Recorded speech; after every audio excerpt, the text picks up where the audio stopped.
දැන් මං ඔයාලට chapter wise පෙන්නන්නම් මම කොහොමද ඒ මාසවලට අදාළව මගේ chapters arrange කරගත්තේ කියලා. පොඩ්ඩක් ඉන්න. ඊට කලින් තව දෙයක් තියෙනවා කියන්න. අපි ඒ මාසවලට තීම් එකක් තීරණය කරගත්තොත් අපිට ඒ මාසවල අපේ වැඩ කටයුතු ප්ලෑන් කරගන්න එක හරිම ඉන්ට්‍රස්ටිං දෙයක් වෙනවා. මොකද්ද මේ තීම් එකක් කියන්නේ?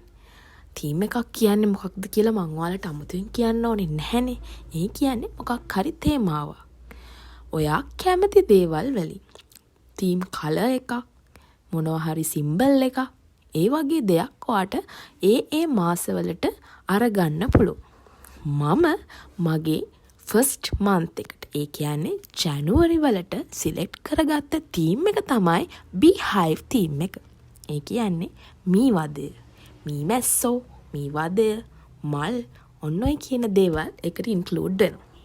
ඒ වගේම තීම් කලර් එකත් මම ගත්තේ බීහයිව් එකට අදාළ කලර්ස්.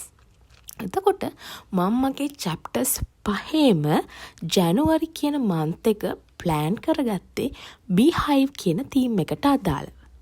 මේ තියෙන්නේ මම තීම් එකට අදාළව print outs අරගෙන ලස්සන pictures select කරලා, stickers select කරලා ඒවා arrange කරගත්ත හැටි. So let's move on to the chapters. ඉතින් මේ තියෙන්නේ මගේ first chapter එකේ first page එක. මේක cute beehive themed template එකකින් design කරගත්තා. ඔයාලා දන්නවද මම මේ page එකේ මොකක්ද ලියන්න හිතන් ඉන්නේ කියලා? ඇත්තටම මම හිතන් ඉන්නවා මේ page එකේ beehive එක ගැන පොඩි background introduction එකක් ලියන්න. beehive එකක් කියන්නේ මොකක්ද? ඒකේ include වෙලා තියෙන්නේ මොනවද? ඒ වගේ දේවල්. මගේ theme එක පොඩ්ඩක් describe කරන්න මම හිතන් ඉන්නේ. next page එකේ මම monthly summary එක. මම main focus එක දෙන්නේ මේ chapter එකේ financial activities, මගේ financial goals වලට. ඒ වගේම ඒවත් include කරලා මගේ monthly summary එකක් මම මෙන්න මේ page එකට include කරලා තියෙනවා. ඊට පස්සේ මම weekly summary එකක් include කරලා තියෙනවා. ඒ week වල මම කරන්න හිතන් ඉන්න දේවල් මේ විදිහට මම ඩිසයින් කරලා තියෙනවා. page එක ඩිසයින් කරන වෙලාවේ මම මගේ theme එකට අදාළ stickers අලවන්නත් අමතක කරේ නෑ. ඊළඟ page එකේ තියෙන්නේ මගේ monthly budget එක. මේ විදිහට තමයි මම මගේ ජැනුවරි වල monthly budget එක ඩිසයින් කරගත්තේ. income, bills, expenses, other income, debit, savings, summary and special notes. මම මගේ පහසුවට page එකේ site එකකින් ජැනුවරි වල calendar එකක්, monthly calendar එකකුත් include කරගත්තා. මට ඒ දේවල් වලදී date එක දාන්න පහසුවක් වෙන්න. මෙතෙන්දී මට ඔයාලට කියන්න විශේෂ දෙයක් තියෙනවා. monthly budget එක design කරද්දී මම අස 12ෙම templates ටික එක සැරේ හදාගත්තේ නැහැ. මම හිතාගෙන ඉන්නේ මේ template එකට අදාළව ජැනුවරි වල budget එක හදලා ඊට පස්සේ මට හිතුණොත් තව මොනවා හරි add කරන්න ඕනේ, තව මොනවා හරි මේකෙන් අයින් කරන්න ඕනේ. එහෙම නැත්තම් මීට වඩා වෙනස් විදිහකට මේක table කරන්න ඕනේ කියලා ideas ආවොත් අන්නේ දේවල් customize කරලා මම February වල budget template එක හදන්න හිතාගෙන ඉන්නවා. මේ තියෙන්නේ මට හම්බෙච්ච cute bookmark එකක්. මං ඉතින් ඒකත් මගේ bullet journal එකේ වැඩ කටයුතු වලට පාවිච්චි කරනවා කියලා හිතාගත්තා. දැන් අපි යොමු වෙන්න හදන්නේ මගේ savings records සටහන් කරන්න මං හදාගත්ත pages වලට. මෙන්න මේ විදිහට තමයි මම savings record sheets හදාගත්තේ. date, description, amount and total amount. ජැනුවරි වලට මම page එකක් වෙන් කරා.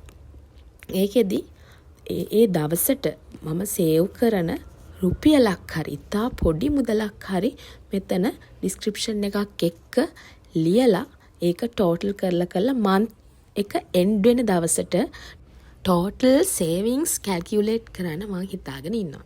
ඒ කියන්නේ ඒ මාසේ මම කොච්චර ඉතුරු කරලා තියෙනවද කියලා මම අවුරුද්ද අන්තිමට පොඩ්ඩක් ඇනලයිස් කරන්න බලාපොරොත්තුෙන් ඉන්නවා. මං හිතනවා 2025 අවුරුද්දට ඒක මට ගොඩක් ප්‍රයෝජනවත් වෙයි. ගොඩක් දේවල් හොයාගන්න, ගොඩක් තොරතුරු හොයාගන්න ඒ data මට වැදගත් වෙයි කියලා මම හිතනවා. ඉතින් මම මේ data collect කරනවා. Build a body that is healthy on the inside and it will be beautiful on the outside. Health, fitness and beauty. දැන් අපි යමු වෙන්නේ මගේ next chapter එකට. මේක තමයි මගේ most interesting chapter එක. ඉතින් මම මෙන්න මේ වගේ motivational images and quotes වලින් මගේ second chapter එකේ first pages දෙක design කරගත්තා. ඊළඟට මම එන්නේ ජනවරි වලට අදාළව මගේ second chapter එකේ මම මොනවාද setup එක හදලා තියෙන්නේ කියලා බලන්න. ඉතින් මේ page එක මම cute template එකක් අරගෙන design කරගත්තේ ජනවරි වලට අදාළව මගේ health, beauty and fitness කියන දේවල් වල මට achieve කරගන්න තියෙන goals මෙතන සටහන් කරන්න. අපේ සෞඛ්‍යයට බලපාන ප්‍රධාන දෙයක් තමයි අපි බොන වතුර. ඉතින් දවසට નિયમિત වතුර ප්‍රමාණය ගත්තේ නැත්නම් ඒක අපේ ශරීරයට ගොඩක් අහිතකර විදිහට බලපානවා. ගොඩක් ලෙඩ රෝග හැදෙන්නත් ඒක හේතුවක් වෙනවා. ඒ වගේම අපි નિયમિત වතුර ප්‍රමාණය ගත්තේ නැත්නම් අපේ ඇස් වටේ අවපහැ ගැන්වීම, ඒ වගේම අපේ හැම රෝගී වීම, හැම ඇක්කිලිලා වගේ ස්වභාවයක් දිස්වීම කියන දේවල් අපිට ඇති වෙනවා. ඉතින් water tracker කියන concept එකෙන් ඒ දවසේ අපිට බොන්න අවශ්‍ය කරන වතුර වීදුරු ප්‍රමාණය මෙන්න මේ විදිහට cute විදිහට මම image එකකට දාලා තියෙනවා. ඒ දවසේ මගේ ශරීරයට ඕන කරන වතුර ප්‍රමාණය අරගෙන මේකේ මාක් කරා.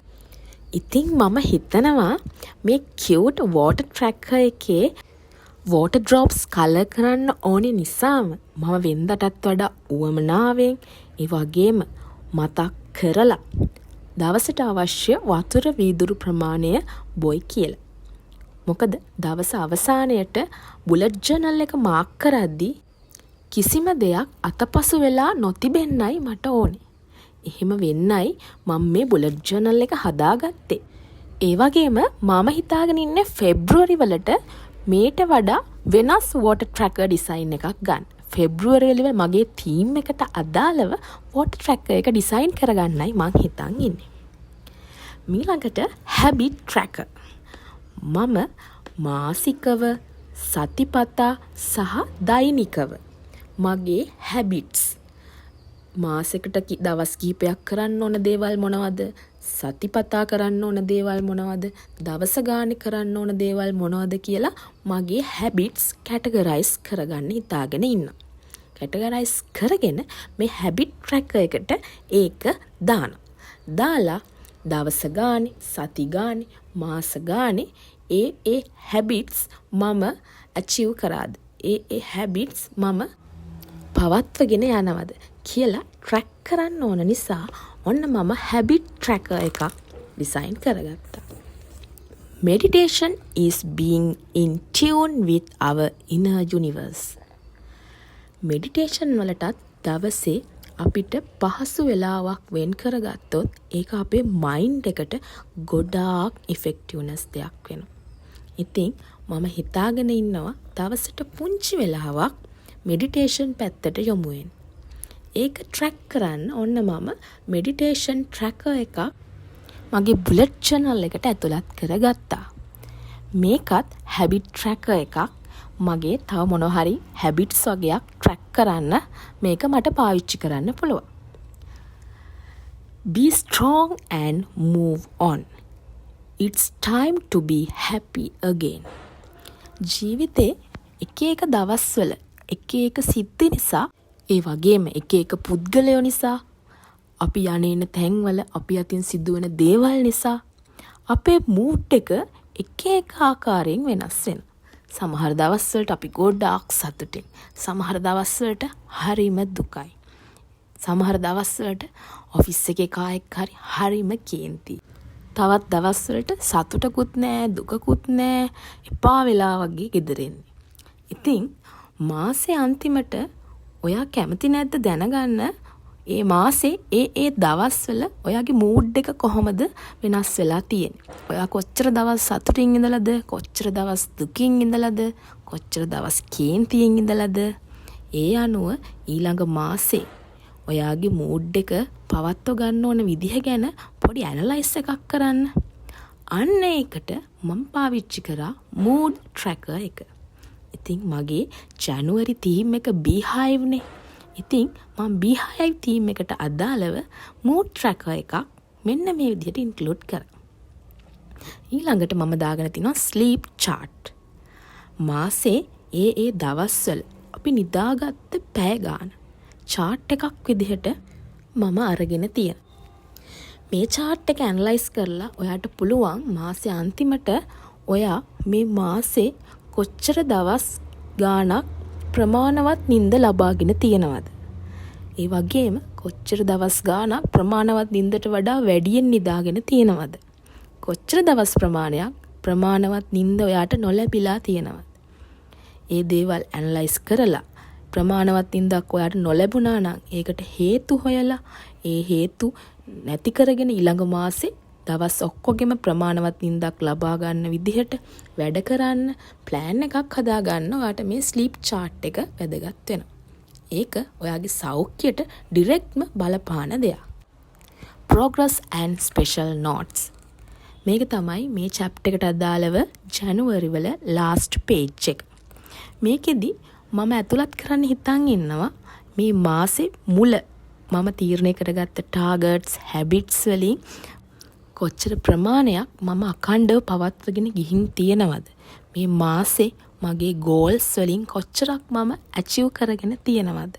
එහෙම බැරි වෙලා නම් එහෙම බැරි වෙන්න හේතු මොනවද කියලා ප්‍රෝග්‍රස් එක ලියලා පොඩි ඇනලයිස් එකක් කරන්න මම බලාපොරොත්තු වෙනවා. මගේ බුලට් ජර්නල් එකේ මීළඟ chapters 3 මම මීළඟ වීඩියෝ එකෙන් අරගෙන එන්න බලාපොරොත්තු වෙනවා.